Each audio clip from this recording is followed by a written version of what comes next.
দুর্নীতির অভিযোগ ওঠা সাবেক আইজিপি বেনজির আহমেদের বিদেশ গমনে এখনও নিষেধাজ্ঞা চায়নি দুদক। এ নিয়ে প্রশ্ন তুলেছেন সুপ্রিম কোর্টের আইনজীবী ব্যারিস্টার ওমর ফারুক। তিনি বলছেন, বন্দরগুলোতে সতর্কতাও জারি করেনি দুদক। এর মাধ্যমে বেনজিরকে দেশের বাইরে চলে যাওয়ার সুযোগ করে দিয়েছে তারা। ওয়ালটন এয়ার কন্ডিশনার এক্সচেঞ্জ অফারে স্প্লিট এসিতে 23,000 টাকা পর্যন্ত নিশ্চিত ছাড়। বিপুল সম্পদ গড়ে তুলতে বেনজির পুলিশ মহাপরিদর্শকের পদের অপব্যবহারও করেছেন বলেও মন্তব্য এই আইনজীবীর।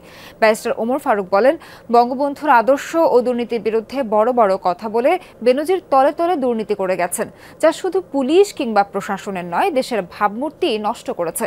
অচিরেই বেনজির আহমেদের বিদেশ যাওয়া ঠেকাতে এবং তাকে বিচারের মুখোমুখি করতে দুদকের প্রতি আহ্বান জানান এই আইনজীবী। আমরা যারা এখানে এই প্রিমাইজে কথা বলতেছি, এই প্রিমাইজও অপরাধী হবে যে একটা বড় ধরনের বড় মাপের একজন অপরাধীকে আপনি চিহ্নিত করেছেন। চিহ্নিত করার পরও উনি চলে গেছে মানে কি, তা এখন মানুষ অ্যাজিউম করবে যে ওনাকে চলে যেতে দেওয়া হয়েছে।